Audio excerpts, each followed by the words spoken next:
I know that Ezekiel Elliott is a stud and he is a game changer. But here's where I blame Jerry Jones for all of this. Jerry Jones has control of his ship. If Jerry Jones wanted Ezekiel Elliott to drop this case, he would have dropped it. If Jerry Jones wants him to proceed and push it, Ezekiel Elliott pushed it.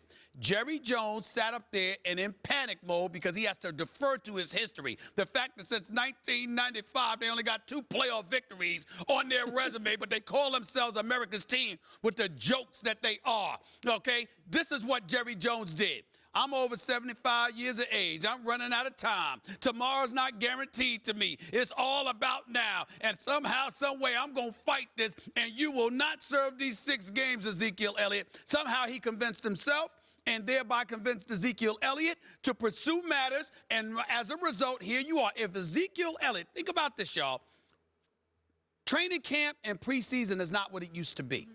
You don't have the 2-a-days. You don't have to deal with a lot of stuff that you dealt with. So chances are, early part of the season, Max Donovan, you come in rusty. Yeah, so if you're gonna miss it, like if you're gonna miss any games, you miss it the first 6, and then after you miss those games, Ezekiel Elliott comes back. You're ready to roll. But no, not Jerry Jones, because damn it, I'm Jerry. This is my league. You better get with it. Remember, that's what he told Roger Goodell, according to the OTL report. It's my league. You better get with it, okay? So Jerry Jones convinced himself and convinced Ezekiel Elliott to pursue this matter. Now Ezekiel Elliott isn't there. They're an entirely different team when he's not. And this is Jerry Jones. But no, this it's is not. on him. No, it's not. Yes. Because even if Ezekiel Elliott had never been in any trouble, what difference would that have really made if you're also missing your best defensive player by your own admission, the heart and soul of the defense? Oh, yeah. Before the season started, they missed their right tackle retires. Running game makes up for a lot. Their left guard signs elsewhere. Running game makes up for a lot. Yeah, but that affected the running game.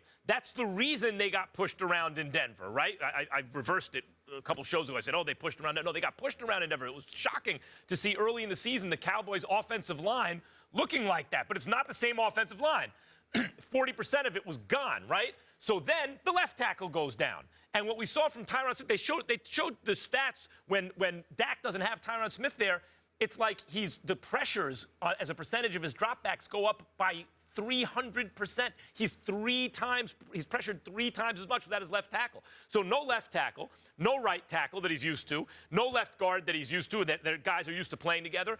What does that all add up to? The answer is Stephen Jones, because Stephen Jones is the head of he's really the personnel guy. He's the guy, to his great credit, who told Jerry, we're not drafting Johnny Manziel, we're drafting Zach Martin. How's that turned out?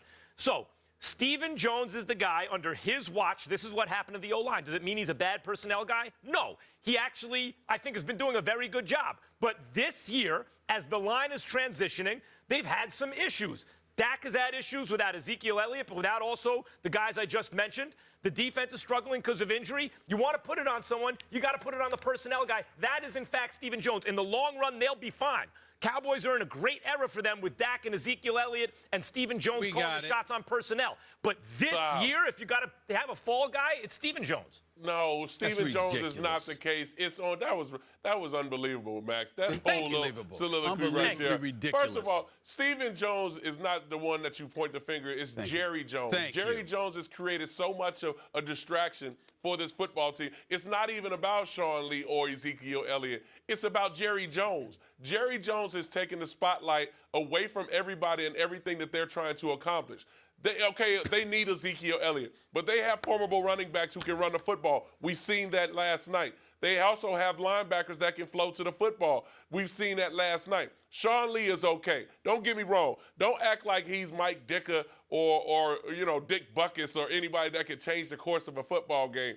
Their defense does not create turnovers to give the ball back to the offense. Now, their offense is suited to eat up clock, move the chains, and get the ball in the end zone. Now, without Ezekiel Elliott, you're missing a big piece of that. But Dak Prescott did not play well last night. But their defense is suited to create turnovers. If you look at their secondary was getting abused by the wide receivers of the Philadelphia Eagles. But Donovan, Zach Ertz was running all over their linebacker core. And then when they decided to run the football, the holes were wide open for the running backs to pick up yards. So you go to the offensive side because you need help and you need scoring. when your backside tackle is out and it becomes a revolving door, it's hard for any quarterback to even get any type of patience and consistency in the backfield. So for me, it's about Jerry Jones and the distraction.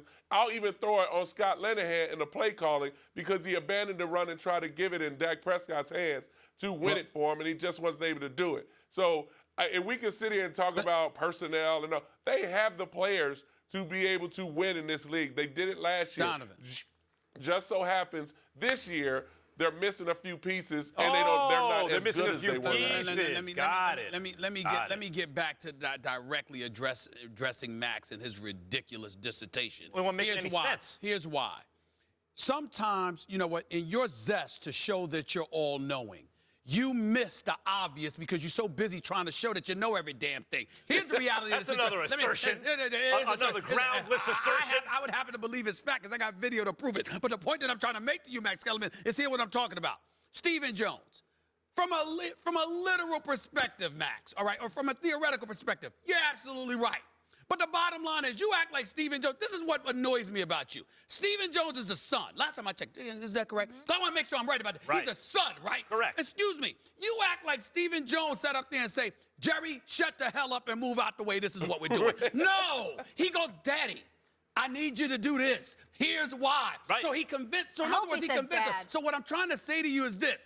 Ultimately, who has to be convinced? Listen, we know it's Jerry Jones. Stephen Jones has been getting his way on personnel. Wait. Yes, he has. After convincing Dad. No, it's still him doing it. But the point is who has to sign off on it? Jerry Jones. That's why you hold him. Hold on, wait a minute. You can't sit up here, Max, and say religiously, the buck stops at the top. I mean, they're the ones that trickles down from them. So unless you're telling me that Stephen Jones is the owner and all-knowing and he's the boss and he doesn't have to answer to nobody, you know good and damn well when I say Jerry Jones, you know I'm talking about Jerry Jones with Stephen and everybody else, but Jerry Jones is the ringleader. You know that.